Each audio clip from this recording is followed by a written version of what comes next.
Hello everyone, it's Miss Ramsey. I'm going to read chapter 11, Aslan is nearer. Edmund, meanwhile, had been having a most disappointing time. When the dwarf had gone to get the sledge ready, he expected that the witch would start being nice to him, as she had been at their last meeting. But she said nothing at all. And when at last Edmund plucked up his courage to say, "Please, your Majesty, could I have some Turkish delight? You said," she answered, "Silence, fool." Then she appeared to change her mind, and said, as if to herself, "And yet it will not do to have the brat fainting on the way," and once more clapped her hands. Another dwarf appeared. "Bring the human creature food and drink," she said. The dwarf went away, and presently returned, bringing an iron bowl with some water in it, and an iron plate with a hunk of dry bread on it. He grinned in a repulsive manner as he set them down on the floor beside Edmund and said, "Turkish delight for the little prince." "Take it away," said Edmund sulkily. "I don't want dry bread." But the witch suddenly turned on him with such a terrible expression on her face that he apologised and began to nibble at the bread, though it was so stale he could hardly get it down. "You may be glad enough of it before you taste bread again," said the witch. While he was still chewing away, the first dwarf came back and announced that the sledge was ready. The White Witch rose and went out, ordering Edmund to go with her.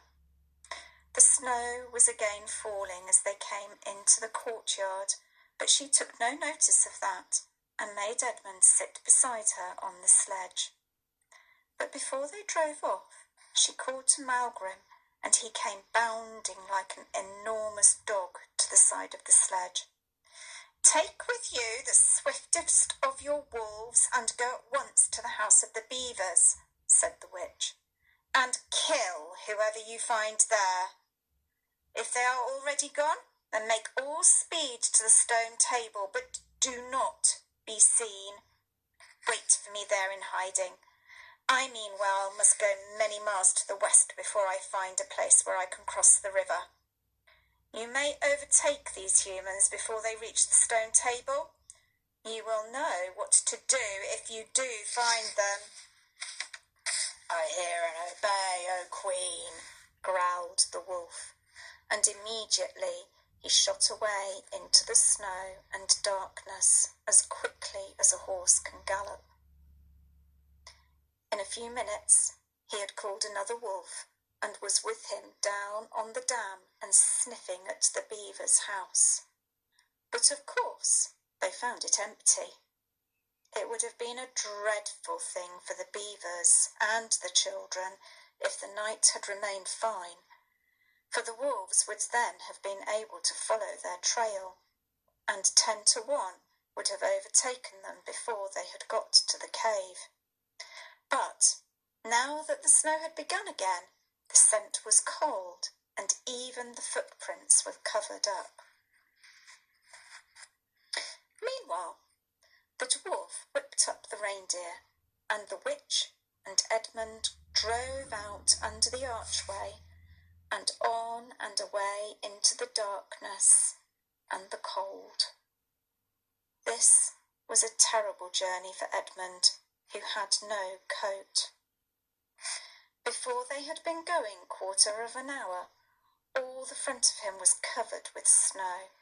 He soon stopped trying to shake it off because, as quickly as he did that, a new lot gathered, and he was so tired. Soon he was wet to the skin, and oh, how miserable he was.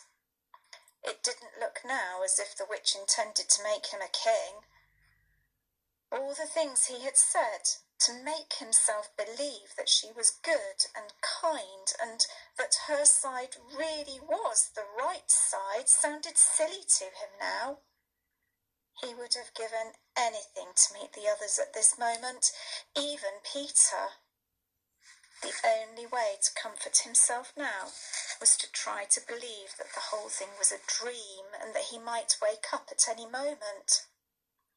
And as they went on, hour after hour, it did come to seem like a dream.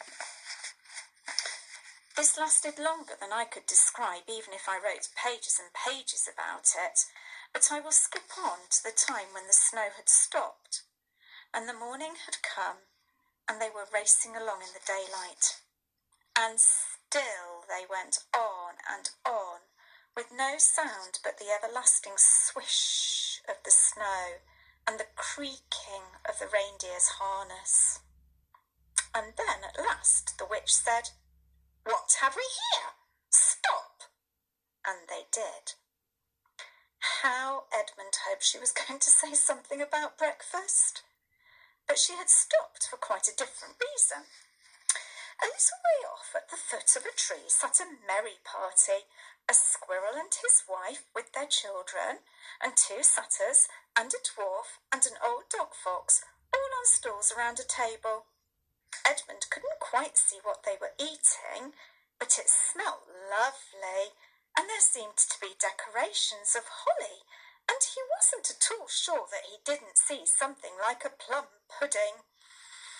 At the moment when the sledge stopped, the fox, who was obviously the oldest person present, had just risen to its feet, holding a glass in its right paw as if it was going to say something. But when the whole party saw the sledge stopping and who was in it, all the gaiety went out of their faces. The father squirrel stopped eating with his fork halfway to his mouth, and one of the satyrs stopped with its fork actually in its mouth, and the baby squirrels squealed with terror. "What is the meaning of this?" asked the witch queen. Nobody answered. "Speak, vermin," she said again. "Or do you want my dwarf to find you a tongue with his whip? What is the meaning of all this gluttony, this waste, this self-indulgence? Where did you get all these things?" "Please, your majesty," said the fox, "we were given them. And if I might make so bold as to drink your majesty's very good health." "Who gave them to you?" said the witch. "Father Christmas," stammered the fox. "What?" roared the witch, springing from the sledge and taking a few strides nearer to the terrified animals. "He's not been here. He cannot have been here. How dare you?" "But no. Say you have been lying, and you shall even now be forgiven." At that moment, one of the young squirrels lost its head completely. He has! It squeaked, beating its little spoon on the table. Edmund saw the witch bite her lips so that a drop of blood appeared on her white cheek. Then she raised her wand. "Oh, don't! Please don't!" shouted Edmund. But even while he was shouting, she had waved her wand, and instantly where the merry party had been, there were only statues of creatures, one with its stone fork fixed forever halfway to its stone mouth, seated round a stone table on which there were stone plates and a stone plum pudding. "As for you," the witch said, giving Edmund a stunning blow on the face as she remounted the sledge, "let that teach you to ask favour for spies and traitors. Drive on." And Edmund, for the first time in this story, felt sorry for someone besides himself. It seemed so pitiful to think of those little stone figures sitting there all the silent days and all the dark nights, year after year, till the moss grew on them and at last even their faces crumbled away. Now they were steadily racing on again, and soon Edmund noticed that the snow which splashed against them as they rushed through it was much wetter than it had been all last night. At the same time, he noticed that he was feeling much less cold. It was also becoming foggy. In fact, every minute it grew foggier and warmer, and the sledge was not running nearly as well as it had been running up till now. At first, he thought this was because the reindeer were tired, but soon he saw that couldn't be the real reason. The sledge jerked and skidded and kept on jolting as if it had struck against stones. And however the dwarf whipped the poor reindeer, the sledge went slower and slower. There also seemed to be a curious noise all around them, but the noise of their driving and jolting and the dwarf's shouting at the reindeer prevented Edmund from hearing what it was, until suddenly the sledge stuck so fast that it wouldn't go on at all. When that happened, there was a moment's silence, and in that silence Edmund could at last listen to the other noise properly.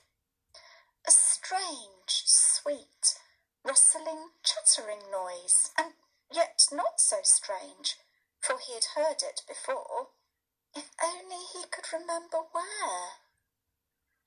Then, all at once, he did remember. It was the noise of running water, all around them. Though out of sight, there were streams, chattering, murmuring, bubbling, splashing, and even, in the distance, roaring. And his heart gave a great leap, though he hardly knew why, when he realised that the frost was over. And much nearer there was a drip, drip, drip from the branches of all the trees. And then, as he looked at one tree, he saw a great load of snow slide off it, and for the first time since he had entered Narnia, he saw the dark green of a fir tree. But he didn't have time to listen or watch any longer, for the witch said, "Don't sit staring, fool! Get out and help!" And of course, Edmund had to obey. He stepped out into the snow, but it was really only slush by now, and began helping the dwarf to get the sledge out of the muddy hole it had got into. They got it out in the end, and by being very cruel to the reindeer, the dwarf managed to get it on the move again, and they drove a little further. And now the snow was really beginning in earnest. And now the snow was really melting in earnest, and patches of green grass were beginning to appear in every direction. Unless you have looked at a world of snow as long as Edmund had been looking at it, you would hardly be able to imagine what a relief those green patches were after the endless white. Then the sledge stopped again. "It's no good, Your Majesty," said the dwarf. "We can't sledge in this thaw." "Then we must walk," said the witch. "We shall never overtake them walking," growled the dwarf. "Not with the start they've got." "Are you my counsellor or my slave?" said the witch. "Do as you're told. Tie the hands of the human creature behind it, and keep hold of the end of the rope, and take your whip, and cut the harness of the reindeer. They'll find their own way home." The dwarf obeyed, and in a few minutes Edmund found himself being forced to walk as fast as he could with his hands tied behind him. He kept on slipping in the slush and mud and wet grass, and every time he slipped, the dwarf gave him a curse and sometimes a flick with his whip. The witch walked behind the dwarf and kept on saying, "Faster! Faster!" Every moment, the patches of green grew bigger and the patches of snow grew smaller. Every moment, more and more of the trees shook off their robes of snow. Soon, wherever you looked, instead of white shapes, you saw the dark green of firs, or the black prickly branches of bare oaks and beeches and elms. Then the mist turned from white to gold, and presently cleared away altogether. Shafts of delicious sunlight struck down onto the forest floor, and overhead you could see a blue sky between the treetops. Soon there were more wondrous things happening. Coming suddenly round a corner into a glade of silver birch trees, Edmund saw the ground covered in all directions with little yellow flowers, celandines. The noise of water grew louder. Presently they actually crossed a stream. Beyond it they found snowdrops growing. "Mind your own business," said the dwarf when he saw that Edmund had turned his head to look at them, and he gave the rope a vicious jerk. But of course, this didn't prevent Edmund from seeing. Only 5 minutes later, he noticed a dozen crocuses growing round the foot of an old tree, gold and purple and white. Then came a sound even more delicious than the sound of water. Close beside the path they were following, a bird suddenly chirped from the branch of a tree. It was answered by the chuckle of another bird a little further off, and then, as if that had been a signal, there was clattering and chattering and chirping in every direction. And then a moment of full song, and within 5 minutes the whole wood was ringing with birds' music, and wherever Edmund's eyes turned, he saw birds alighting on branches or sailing overhead or chasing one another or having their little quarrels or tidying up their feathers with their beaks. "Faster, faster," said the witch. There was no trace of the fog now. The sky became bluer and bluer, and now there were white clouds hurrying across it from time to time. In the wide glades there were primroses. A light breeze sprang up which scattered drops of moisture from the swaying branches and carried cool, delicious scents across the faces of the travellers. The trees began to come fully alive. The larches and birches were covered with green, the laburnums with gold. Soon the beech trees had put forth their delicate, transparent leaves. As the travellers walked under them, the light also became green. A bee buzzed across their path. "This is no thaw," said the dwarf, suddenly stopping. "This is spring. What are we to do? Your winter has been destroyed, I tell you. This is Aslan's doing." "If either of you mention that name again," said the witch, "he shall instantly be killed."